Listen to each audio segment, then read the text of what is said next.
Hello guys, welcome back to my channel. So I have been going through a lot lately. So আজকে থেকে আমার mid semester exam start হয়েছে and guess what, আজকেই আমার stitch খোলারও date ছিল. So I was having mixed feelings, mixed emotions, feeling nervous and excited at the same time. But as soon as I got my stitches removed, I was feeling so relieved and so happy. I told my mom, Mom, let's go to South City Mall কারণ we had to do a lot of pujo shopping and ভেতরে কোনো clips নিতে পারিনি because হাতে অনেক জিনিসপত্র ছিল. But yeah, next ভিডিওতে তোমরা দেখতেই পাবে.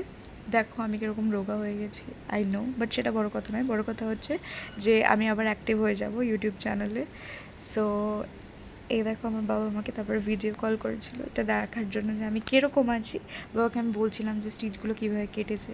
যাই হোক, তারপরে তো আমি একটা পুকুরে চলে এলাম কারণ আমার ঠান্ডা হাওয়া আর ফ্রেশ অক্সিজেন চাইছিলাম, তাই জন্য আমি গিয়েছিলাম ওখানে.